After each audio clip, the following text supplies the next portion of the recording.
आने वाला वर्ष 2023 कैसा होगा आपके लिए? अगर आपका जन्मदिन है किसी भी महीने की 7 तारीख का, 16 या 25, और ये वर्ष आपकी सेहत के लिए, आपके करियर के लिए कैसा रहेगा? जुड़े रहिए।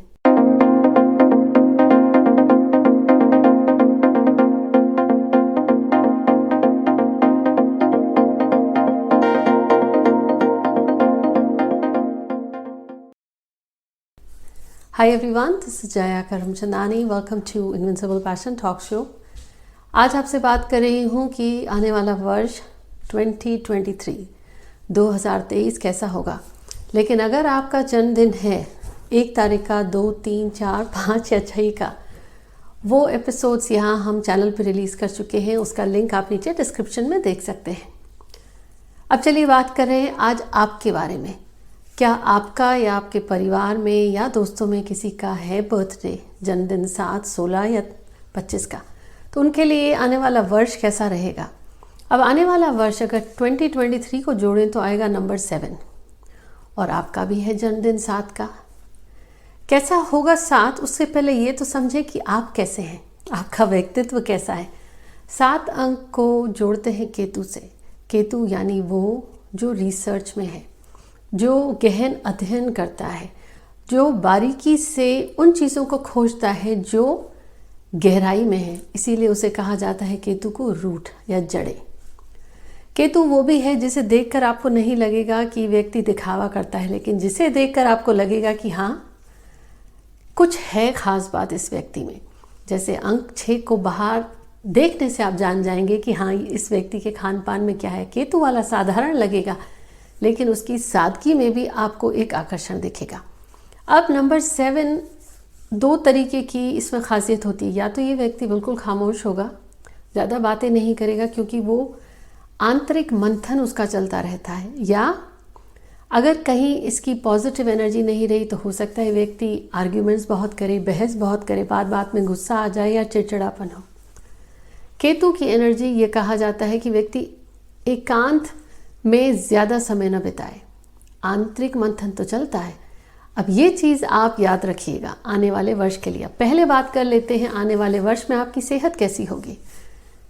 आप चाहते हैं कि आपकी सेहत ठीक रहे, तो जल्दी से आपको सर्दी, खांसी, ज़ुकाम हो जाता है, या कभी कभी सांस लेने की थोड़ी सी दिक्कत हो जाती है। वो उसकी एक ख़ास वजह ये भी है कि आप अपने मन की बात शेयर नहीं करते, इमोशनल बहुत ज़्यादा है। हालांकि इंट्यूशन भी आपका बहुत स्ट्रांग है। अब आप चाहेंगे कि आपकी सेहत ठीक रहे, तो कोशिश करिए कि अगर मन की कोई बात है तो उसे जल्दी से कह दीजिए, और मौसम अनुसार थोड़ा अपना खान पान बदलिए। लेकिन हाँ, अगर आप खाने में कुछ चीज़ों का परहेज़ करें, जैसे तली भुनी चीज़ें, और कहीं ना कहीं खीरा जैसे क्यूकम्बर है, उसमें पानी का कंटेंट ज़्यादा होता है, या केला, वो आपकी सेहत को सूट करेगा। पर ये चीज़ें आप ज़रूर अपनी सेहत, अपने डॉक्टर की सलाह भी देख लें। अदरवाइज़ आपकी सेहत अगले साल 2023 में बेहतर रहेगी। सेहत के बाद बात करते हैं रिश्तों की। जैसा मैंने शुरुआत में कहा, केतु वो है जिसे अपने मन की बात कह देनी चाहिए, और रिश्ते में कामयाबी के लिए ज़रूरी है कि दोनों व्यक्ति आपस में एक दूसरे से अपने मन की बात कहें। इस साल कहीं आपको ऐसा तो नहीं लगता कोई व्यक्ति आपकी बात नहीं सुन रहा, या आप पलट के जवाब देते हैं, आर्ग्यूमेंट्स।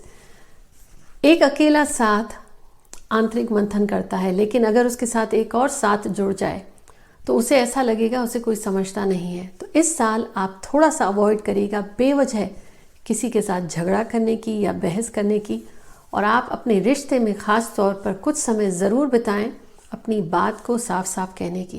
क्योंकि हो सकता है आपको अकेले बैठने में मज़ा आता हो, लेकिन सामने वाले को लगता हो कि इस व्यक्ति में बड़ा घमंड है और अहंकार है, हमसे तो बात ही नहीं करता, या हमारी बात पसंद नहीं। यहाँ ज़रूरी है कि आप अपनी बातों को स्पष्ट करें।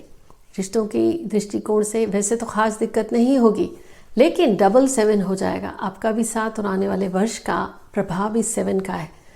बहुत ध्यान दीजिएगा कि समय बिताएं, और कहने से पहले सोचिए। या तो आप कहते नहीं और कह दिया, अगर आपने कुछ गलत कह दिया, उससे रिश्तों में दिक्कत आ सकती है। ये तो बात हुई आपकी सेहत की, आपका व्यक्तित्व और आपके रिश्ते की। बात करते हैं करियर।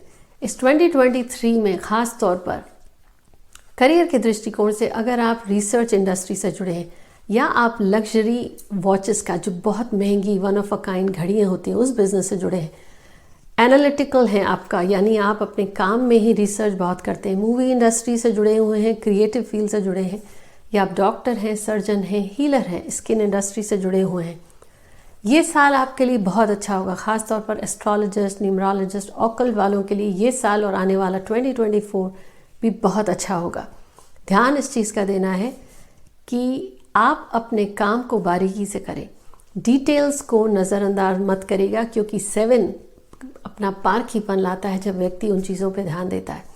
तो अगर आप इन इंडस्ट्री से नहीं जुड़े हैं तब आप क्या करेंगे, आपका करियर अच्छा रहे तो हॉबी बना लीजिए, एक हॉबी अपने लिए करिए कि हो सकता है आप ऑफिस में ही कोई ऐसा प्रोजेक्ट ले लीजिए जहाँ पे आप रिसर्च करें, और नहीं तो ऑकल्ट के वीडियोस या ऑडियोज़, और वो भी आपसे नहीं होता अगर आपके पास समय नहीं है तो मेडिटेशन या योगा में समय बिताएं, उससे आपका 7 पॉजिटिव एनर्जी करेगा, ख़ास तौर पर आपके लिए, क्योंकि नंबर 7 डबल होने से आपको ऐसा लगेगा कि आपको नींद ही नहीं आती, या नींद भी इतनी गहरी नहीं आती, आपका दिमाग हमेशा जैसे चल रहा होता है, उन चीज़ों में आपको राहत मिलेगी।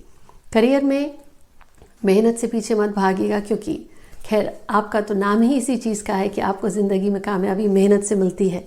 ये नहीं कह सकते कि हाँ अचानक से एक बहुत बड़ा सक्सेस आपको मिल गया, तो मेहनत आपको अभी भी करनी पड़ेगी। पर यह है कमाल की बात आपके मनी के लिए, फाइनेंसिस के लिए, इस साल आपको लगेगा कि 2022 में थोड़ी सी दिक्कत जो थी वो चली गई है, जो आपके पैसे रुक रुक कर आ रहे थे या कहीं अटके हुए थे, उनके निकलने के चांसेस हैं। अगेन सेहत का ध्यान दीजिए आप, रिश्तों के बारे में हमने बात करी, आपके करियर के लिए बात करी, हमने ये बात करी कि आपका रुका हुआ धन भी मिलेगा।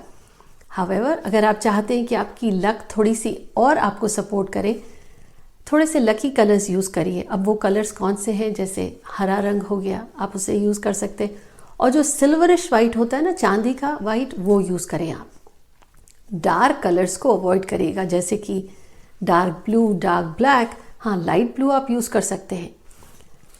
अब क्योंकि आपका भी है 7, इसलिए मैं आपको इस साल लकी डायरेक्शंस में नॉर्थ वेस्ट को यूज़ करने को थोड़ा सा मना ही करूँगी, लेकिन हाँ अगर आप नॉर्थ और साउथ ईस्ट में बैठ सकते हैं रोज़ाना 10-15 मिनट, वो आपको सूट करेगा। और कमाल की बात, साथ में अगर आपने ध्यान दिया कि वो दिन सोमवार का हो या बुधवार का हो, मंडे एंड वेंसडे, और आप नोटिस करेंगे आने वाले वर्ष 2023 में दिन में दोपहर के समय आपके रुके हुए काम ज़्यादा बनेंगे। अब इसे आप रेमेडी के तौर पर यूज़ कर सकते हैं कि आपकी इंपॉर्टेंट मीटिंग्स हैं, आपको डॉक्यूमेंट साइन करने हैं या कॉन्ट्रैक्ट साइन करना है, या आप जिनसे लेन देन कर रहे हैं ये आपके दिन हो, और अगर वो मुमकिन नहीं है तो लकी कलर्स आप यूज़ कर सकते हैं। तो आज हमने बात करी यहाँ कि आने वाला वर्ष आपके लिए कैसा होगा, आपकी सेहत के लिए रिश्तों में किन चीज़ों का ध्यान रखना है, आने वाले वर्ष में आपका करियर कैसा होगा, मनी फाइनेंस आपका कैसा होगा, और इन चीज़ों में इजाफा करने के लिए आप अपने डायरेक्शंस, दिन और रंगों का इस्तेमाल कर सकते हैं। अब आने वाले वर्ष में आपको आपके लिए आपको दिक्कतें जो हैं वो दूर हों और आपके लिए ख़ास हो, यहाँ एक कुछ चीज़ों का आपको ध्यान भी रखना है, और सावधानी इन बातों की कि नंबर 7 अपने साथ लाता है ऐसी फीलिंग कि लगता है सब छोड़ के चले जाओ। लीगल केसेस बढ़ने के चांसेस हैं, डिवोर्स और सेपरेशन के चांसेस, अननेसेसरी छोटी छोटी बात पे लीगल आर्ग्यूमेंट्स, या ऐसे लगेगा कि हाँ अलग हो जाओ। अगर आप पार्टनरशिप में हैं अपने डॉक्यूमेंट्स पे ध्यान दें। आप पर्सनल रिलेशनशिप में अगर आपको ऐसा लगे चीज़ें काम नहीं कर रही हैं, ऐसी अगर भावना हो आपको, तो उसे आप 2024 तक थोड़ा रोकें, क्योंकि नंबर 7 को अकेलापन पसंद है, वो चाहता है किसी का साथ नहीं हो। तो ये जब डबल 7 हो जाता है तो व्यक्ति को ऐसा लगता है जैसे उसको एंजाइटी, स्ट्रेस और डिप्रेशन की फीलिंग हो रही। अब उस चीज़ को आपको कंट्रोल करने के लिए इस साल आप ज़रूर मेडिटेशन करें। आपको अगर लगे कि मन में कोई बात है तो उससे बात अपने फैमिली या फ्रेंड्स के साथ शेयर कर सकते हैं, और अगर आपको ऐसा लगता है आप इनमें से कुछ नहीं कर सकते तो खैर आप सिंपल सी चीज़ करें, नियम बना लें कि हफ्ते में एक बार कहीं जाके आप सेवा करके आएँ। आप गुरुद्वारे, मंदिर, मस्जिद में जाके सेवा करके आएँ, और वो सेवा ऐसी जिससे आपको कोई ये नहीं इसलिए आप कर रहे हैं दिखावे के लिए, आप कर रहे हैं अपने मन की शांति के लिए। और यकीन मानिए जब आप सेवा करेंगे आपका 7 ऑटोमेटिकली बैलेंस हो जाता है। और हाँ, सुबह उठते ही या रात में सोने से पहले अपने बड़ों को नमन ज़रूर करें, क्योंकि 7 का आशीर्वाद तब तक आप पर रहता है और बहुत बहुत भर के देता है ये ईश्वर। अगर आप अपने एंसेस्टर्स यानी जो आपके बड़े हैं उनको याद कर लेते हैं, क्योंकि कहते हैं ना वो आपकी जड़ें हैं, आए तो आप वहीं से हैं। अगर उनको आपने याद कर लिया, उनको आपने शुक्राना कर लिया, आपका 7 केतु वैसे ही बैलेंस हो जाएगा। एक बहुत बड़ी बात वास्तु में भी कही जाती है कि अगर व्यक्ति के घर का साउथ वेस्ट दक्षिण पश्चिम यानी पूर्वजों का डायरेक्शन बैलेंस्ड है तो उसके घर में 90% परेशानी वैसे ही ठीक हो जाती है। याद रखिए 7 आपके एंसेस्टर्स भी हैं। मुझे ज़रूर बताएं नीचे कमेंट्स में कि आप दुनिया के किस हिस्से से इस वीडियो को आज देख रहे हैं और क्या आपका या आपके परिवार में दोस्तों में किसी का है अंक 7। Wishing you all a very happy 2023। Take care.